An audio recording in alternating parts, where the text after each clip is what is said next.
한국은 지금 당장 망해도 이상하지 않습니다. 정치는 극단으로 치닫고 있고 세대 간 갈등은 더는 봉합이 불가능해 보입니다. 북쪽에선 세계에서 가장 위험한 나라가 위협을 가하고 중국은 호시탐탐 기회만 엿보고 있으며 일본은 언제나처럼 뒤통수를 칠 준비를 하고 있습니다. 언론은 갈등을 증폭시키고 경제는 바닥을 모르고 흔들립니다. 청년들은 미래가 없다고 절규합니다. 나라의 형태만 놓고 보면 오히려 버티고 있는 게 이상합니다. 하지만 실제로는 이 나라는 정말 이상할 정도로 단단합니다. 도대체 왜 그런 걸까요? 그럼 그 이유를 바로 알아보도록 하겠습니다. 안녕하세요. 저는 하버드 대학교에서 39년간 문명의 구조와 국가의 붕괴 패턴을 연구해온 역사학자 알렉스 포드 석좌 교수입니다. 솔직히 말해 저는 한국 같은 작은 나라가 이토록 오래 버틸 수 있으리라곤 생각하지 않았습니다. 국토는 협소하고 천연자원은 거의 없으며 러시아, 중국, 북한, 일본과 같은 정치 군사적으로 가장 복잡한 국가들에 둘러싸여 있었기 때문이었죠. 내부 사정은 더 혼란스러워 보였습니다. 정치는 매일 대립했고 여론은 극단으로 쏠리며 젊은 세대는 출구 없는 경쟁 속에 지쳐가고 있었습니다. 저는 한때 진지하게 생각했었습니다. 이 나라는 결국 주변 강대국, 특히 중국의 문화경제권에 흡수될 운명을 피하지 못하는 건 아닐까? 라고요. 그런데 이상한 일이 반복됐습니다. 세계가 위기를 맞을 때마다 한국은 오히려 더 단단해졌던 거예요. 삼성전자, 현대자동차, LG전자, 기아, 한화, KAI 등 전 세계 공급망의 핵심에서 이름을 올리는 이 기업들이 모두 이 나라에서 나왔다는 사실이 믿기지 않았습니다. 반도체, 배터리, 전기차, 방산, 인공지능. 수치와 통계는 한국이 세계의 중심으로 떠오르고 있다는 걸 말하고 있었습니다. 하지만 내 직관은 되묻고 있었습니다. 이 모든 혼란과 압박 속에서 왜 한국은 무너지지 않는가? 그래서 나는 직접 보기로 했습니다. 처음에는 단순한 통계적 착시라고 생각했습니다. 세계 금융위기, 팬데믹, 지정학적 충돌. 그 모든 혼란 속에서 한국은 늘 예상 밖의 반응을 보였으니까요. 대부분의 국가는 충격에 주저앉았고 회복엔 몇 년이 걸렸습니다. 그런데 이 나라는 마치 위기를 연료처럼 삼아 더 빠르게 전진했습니다. 1997년 외환위기의 충격이 국가 전체를 덮쳤을 때 수백만 명이 결혼 반지와 금목걸이를 자발적으로 내놓았습니다. 은행도 정부도 아닌 시민들이 먼저 움직였던 겁니다. 2020년 전 세계가 혼란과 봉쇄에 빠졌을 때 이 나라는 마스크를 요일별로 나눠 배포했고 환자의 상태에 따라 병상 배치와 이동 경로까지 실시간으로 최적화됐습니다. 거리에는 혼란이 없었고 자발적으로 줄을 선 사람들 사이엔 이상할 만큼의 침착함이 엿보였습니다. 지하철에서 노인을 위해 일어서는 학생들, 비상 상황에서 통로를 먼저 비우는 시민들. 그 순간순간들이 숫자로는 설명되지 않았습니다. 그래서 저는 통계를 덮었습니다. 그리고 한국행 비행기 티켓을 예약했습니다. 직접 보기 전엔 이 나라를 이해할 수 없었으니까요. 비행기 창문 너머로 낯선 도시의 불빛이 보였을 때 나는 아직도 의심하고 있었습니다. 정말 이 나라에 답이 있을까? 그러나 인천공항에 발을 디딘 순간 그 의심은 혼란이 아닌 정교한 시스템을 마주한 순간 사라졌습니다. 모든 것이 디지털로 연결되어 있었습니다. 입국 심사는 자동화되어 있었고 스마트폰 하나면 교통, 결제, 숙소까지 실시간으로 조정할 수 있었습니다. 공항 내부의 동선, 보안 시스템, 안내 로봇. 모든 요소들이 불필요한 긴장을 유발하지 않는 방식으로 배치되어 있었습니다. 기술의 편리함이 아니라 사회 전체가 기술을 어떻게 받아들였는가가 보였죠. 그게 더 놀라웠습니다. 사람들이 기술에 끌려가는 게 아니라 기술이 사람들의 생활 속에 자연스럽게 녹아 있었던 것. 전통과 미래가 한 공간에 겹쳐진 느낌. 그게 한국에서의 첫 인상이었습니다. 하지만 이건 단지 시작이었습니다. 이후 내가 마주하게 될 풍경들은 내가 가진 문명의 이론을 하나하나 깨부수기 시작했습니다. 연구 일정이 시작되자 나는 곧장 기록부터 파고들었습니다. 고려, 조선, 대한제국, 일제강점기, 해방 이후까지. 이 나라의 역사는 생존 자체가 전략이었던 시대의 연속이었습니다. 가장 인상 깊었던 건 조선 중기 바다를 통한 전략적 후퇴였습니다. 한반도 내륙 대부분이 전란에 휩싸였을 때 이 나라는 도성을 옮겨 바다를 방패 삼아 시간을 벌었습니다. 무력으로 대응하지 못할 땐 협상과 외교, 명확한 해답이 없을 땐 신앙과 민속, 그리고 공동체의 의지로 버텨냈습니다. 이는 단순한 고난의 역사가 아니었습니다. 직면하는 방식 자체가 달랐습니다. 나는 놀랐습니다. 불안정한 외세에 끊임없이 노출되어 있으면서도 내부 질서를 유지하고 정신적 균형을 잃지 않는 나라. 거북선을 처음 봤을 때 나는 그걸 단순한 무기라 생각했지만 기록 속의 이순신 장군은 전술을 넘어 시민의 생존 심리까지 계산하고 있었습니다. 그건 군사적 승리가 아니라 정신적 붕괴를 막기 위한 설계였습니다. 그리고 나는 처음으로 생각했습니다. 이런 구조라면 위기 속에서도 무너지지 않을 수도 있겠구나. 나는 현대사의 기록들도 모으기 시작했습니다. 군사 독재, 외환위기, 세계 금융위기, 팬데믹. 어느 하나도 가볍지 않았고 대부분의 나라라면 한두 번쯤은 무너졌을 법한 충격들이었습니다. 하지만 한국은 그때마다 집단적인 움직임으로 대응했습니다. 정부의 지시가 내려지기 전부터 사람들이 먼저 움직였고 위기를 개인의 생존이 아닌 공동체 전체의 문제로 받아들였습니다. 외환위기 당시 금을 자발적으로 모아낸 운동, 전 세계가 혼란에 빠졌던 팬데믹 초기, 줄을 서며 마스크를 나누고 거리를 유지하며 서로를 배려했던 모습. 그건 단순한 질서나 훈련이 아니었습니다. 무너지지 않기 위한 사회적 본능처럼 보였죠. 특히 놀라웠던 건 이러한 반응들이 별다른 이념적 통제 없이 이루어졌다는 점이었습니다. 해야 해서가 아니라 그게 당연하다고 믿는 사람들이 움직이고 있던 것. 이런 반응은 외부 위협 앞에서도 마찬가지였습니다. 2010년 서해에서 벌어진 한 군사적 충격 이후 한국 사회는 감정적으로 분노하기보단 체계 개편으로 반응했습니다. 국민의 지지는 곧장 국방 시스템의 혁신으로 이어졌고 민간 기술과 군의 협업을 통해 선제 대응형 시스템이 빠르게 개발됐습니다. 그 결과 카이, 한화, LI지넥스원 같은 방산 기업들은 스텔스 감지, AI 전투 시뮬레이션, 자율 무인기 개발 등에서 세계적 수준의 기술력을 확보하게 되었죠. 놀라운 건 이 기술의 상당수가 이후 재난 대응 응급 구조 사이버 방어 시스템으로 전환되며 일반 시민의 생명과 일상까지 보호하는 데 쓰이고 있다는 점입니다. 이건 단지 군사 기술이 아니었습니다. 공동체 생존을 위한 사회적 방패로 확장된 기술 생태계였죠. 나는 그걸 생존을 하나의 문화로 만든 국가라고 적었습니다. 그리고 그 문화가 지금의 AI, 반도체, 방산, 바이오 기술까지 단순한 기술이 아니라 구조화된 사고로 이어지고 있다는 걸 느꼈습니다. 연구 일정이 절정에 달했을 무렵이었습니다. 하루 15시간씩 기록을 읽고 인터뷰를 정리하고 밤이면 혼자 과거와 현재의 연결을 머릿속에서 되짚었습니다. 그날 아침 나는 갑작스레 균형을 잃고 쓰러졌습니다. 며칠째 잠을 거의 자지 못한 탓에 심장이 불규칙하게 뛰고 시야가 흔들리며 귀에서 이명이 울렸습니다. 주변 사람들이 119에 신고한 뒤 단 8분 만에 응급구조대가 도착했습니다. 나는 들것에 실려 병원으로 옮겨졌고 이동 중에도 응급팀은 병원과 실시간으로 정보를 주고받고 있었습니다. 그 장면은 내 머릿속에서 지워지지 않았습니다. 시스템이라는 단어가 이토록 인간적으로 작동하는 모습은 내가 평생 연구해온 효율성과는 완전히 다른 차원의 것이었습니다. 서울대학교 병원 응급실에 도착했을 때 이미 의료진은 심전도, 혈액검사, CT 촬영까지 준비를 마친 상태였습니다. 진단과 처치, 그 모든 과정이 마치 하나의 리듬처럼 이어졌습니다. 나는 처음으로 이 나라는 위기 대응을 기술이 아닌 구조로 해석하고 있다는 사실을 깨달았습니다. 그리고 그건 이 나라가 어떻게 살아남았는지에 대한 또 하나의 중요한 실마리였습니다. 병실에서 맞은 첫날 아침, 나는 예상하지 못한 장면을 마주했습니다.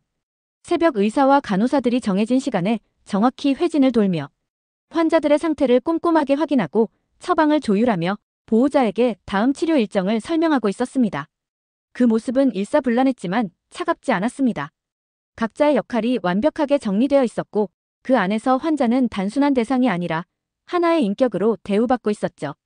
내가 감동을 받은 건 단순한 효율성 때문이 아니었습니다. 야간 당직 간호사들이 지나가며 조용히 내 이불을 펴주고 수면 체크리스트를 살피던 그 손길에서 말로 설명하기 어려운 정성이 느껴졌습니다. 한국의 의료 시스템은 놀라운 기술로 움직이고 있었지만 그보다 더 인상적인 건 기술 뒤의 사람들이었습니다. 한 간호사는 내 혈압을 재던 중 이렇게 말했습니다. 교수님, 아무리 바쁘셔도 건강은 미뤄두시면 안 됩니다. 정기검진 꼭 받으시면서 연구하세요. 그 말은 미국에서라면 형식적인 퇴원 지침의 일부였겠지만 이곳에선 진심이었고 나는 그걸 느낄 수 있었습니다. 한국이 구축한 건 단순히 빠르고 정확한 시스템이 아니라 인간을 중심에 둔 효율성이었습니다. 퇴원을 앞두고 의료진에게 작별 인사를 하고 간호사가 건넨 청구서를 받는 순간 나는 또 한 번 멈춰 섰습니다. 5일간의 입원, 응급구조, 각종 정밀검사와 전문진료. 그 모든 항목을 포함한 금액은 내가 미국에서 받았던 단순한 진료서의 10분의 1에도 미치지 못했습니다. 그저 저렴하다는 차원의 문제가 아니었습니다. 이 시스템은 첨단 의료기술과 인적 서비스, 그리고 공공자원의 배분까지 모든 것이 균형을 이루는 방식으로 설계되어 있었고 그 중심엔 국민 전체를 감싸는 하나의 연대 구조가 존재하고 있었습니다. 나는 이 청구서를 단순한 종이 한 장으로 보지 않았습니다. 그건 국가가 무엇을 중요하게 여기고 어디에 자원을 배치하며 누구를 중심에 둘 것인가를 보여주는 일종의 선언문처럼 느껴졌습니다. 한국의 건강보험 시스템은 단지 의료의 문제가 아니라 국가의 존속 전략, 그리고 사회적 신뢰의 축적 방식을 보여주고 있었던 겁니다. 나는 이때 확신했습니다. 이 나라는 기술로만 움직이는 게 아니었다. 공동체가 스스로를 지탱하는 방식이 설계되어 있었던 것이다. 병원에서 퇴원하자마자 나는 다시 연구실로 돌아갔습니다. 내게 남은 시간은 많지 않았고 이제는 느낀 것을 증명할 차례였습니다. 나는 수집한 데이터를 정리하고 위기 상황에서의 대응 방식, 공동체 내 협력의 유형, 그리고 이 모든 것들이 기술과 어떻게 결합되어 작동하는지 정리하기 시작했습니다. 그 과정에서 내 연구에 자발적으로 참여한 젊은 연구자들의 열정은 경이로웠습니다. 그들은 밤늦게까지 남아 데이터를 분석하고 실시간으로 정부 보고서와 시민 커뮤니티의 반응까지 대조하며 내 가설의 깊이를 더해주었습니다. 한국은 기술이 먼저가 아니었습니다. 사람들의 행동이 먼저였고 기술은 그들의 삶을 더 정확하게 반영하기 위한 도구로 설계되어 있었죠. 우리는 데이터를 시각화하고 다른 국가들과의 위기 대응 패턴과 비교 분석을 시작했습니다. 결과는 분명했습니다. 한국은 위기에서조차 일관된 집단지성의 흐름을 보여주는 매우 독특한 사례였습니다. 하지만 그 즈음부터 나는 이상한 조짐을 느끼기 시작했습니다. 내 이름이 실린 논문이 예정보다 늦게 심사되었고 기획 중인 학회 발표가 갑작스럽게 연기됐습니다. 그리고 며칠 뒤 한 통의 논문이 출판됐습니다. 제목은 비이성적 민족주의 한국학 연구의 맹점. 저자 데이빗 로렌스. 내 오랜 동료이자 지금껏 나와 비슷한 분야를 연구해온 인물. 하지만 그 논문은 단순한 반론이 아니었습니다. 그건 나의 연구 전체를 과잉된 민족 정서에 기반한 유사과학으로 규정한 공격 그 자체였습니다. 나는 직감했습니다. 이제 진짜 싸움이 시작되고 있다는 걸. 데이빗 로렌스. 내 오랜 동료였고 학문적으로도 가장 가까운 위치에 있던 인물이었습니다. 하지만 그는 내 연구가 세상에 나오기도 전부터 비이성적 민족주의, 서사 중심의 신화화라는 표현을 동원해 한국 연구를 정면으로 부정했습니다. 논문만이 아니었습니다. 몇몇 학술지와 언론 매체에서도 그의 이름으로 비슷한 논조의 글들이 잇따라 실리기 시작했습니다. 내용은 대부분 같았습니다. 한국은 기술적 성공은 했을지 몰라도 문명사적으로는 여전히 미성숙한 구조다.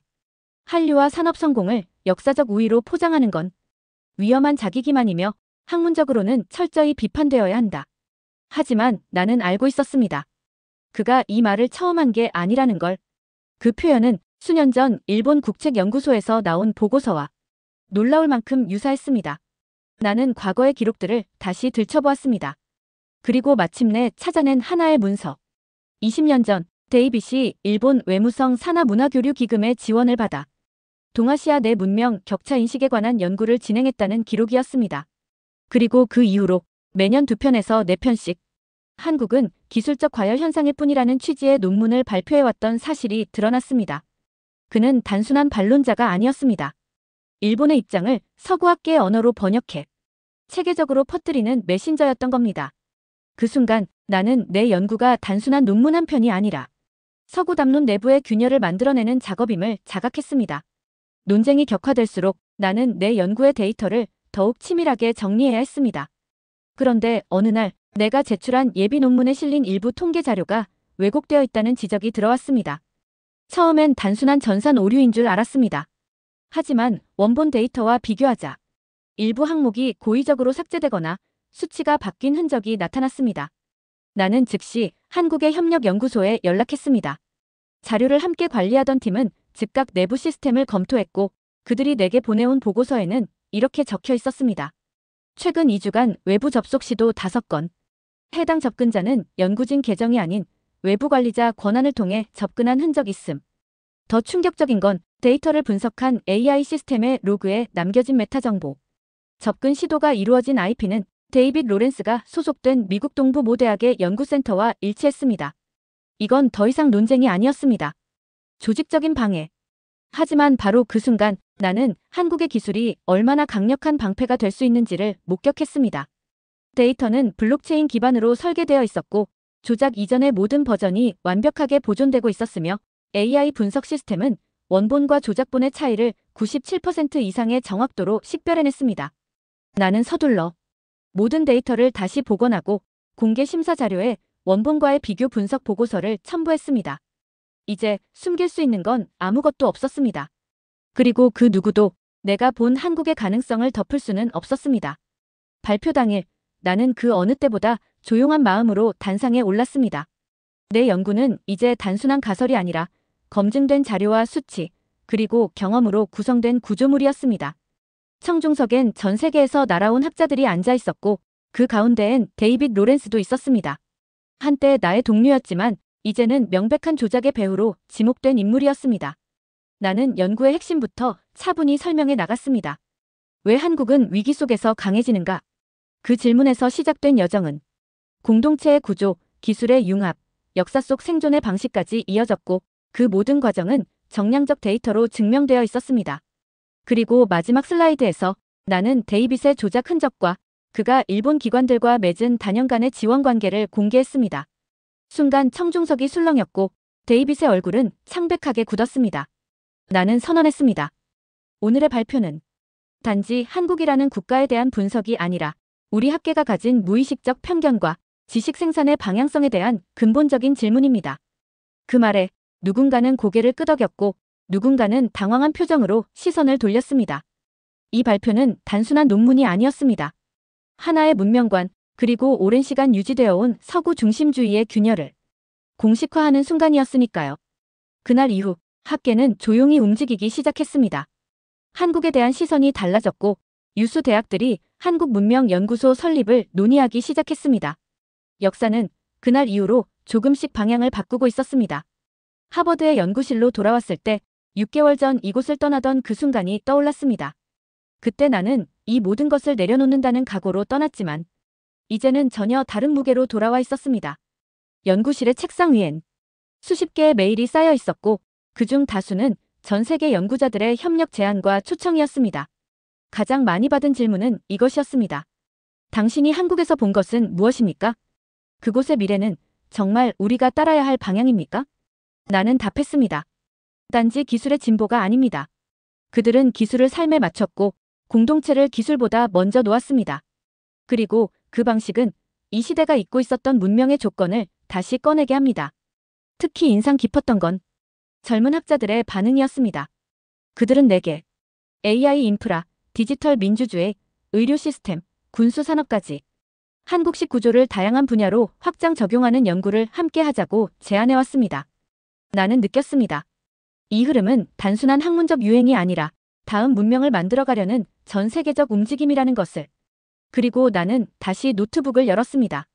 연구는 끝난 게 아니라 이제 시작이었으니까요.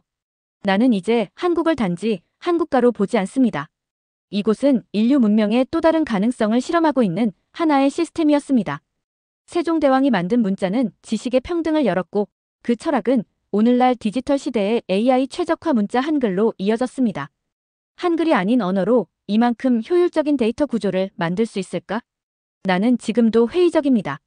거북선의 설계, 조선의 과학기술, 병자호란의 회복, 금모으기 운동, 팬데믹 시기의 질서. 과거의 생존 방식은 현재의 시스템으로 이어졌고 그 결과물은 기술이 아닌 집단 사고방식으로 남아있었습니다. 한국은 집단지성의 구조와 공동체 기반의 실시간 대응, 그리고 전통과 혁신의 균형 감각을 가장 잘 체득한 사회였습니다. 나는 지금 이 모든 것을 정리한 논문과 함께 다시 세계 무대에 서려 합니다. 하지만 마음 한구석은 압니다. 이건 단지 학술적 주장이 아닙니다. 전통과 기술, 공동체와 개인, 효율성과 인간성.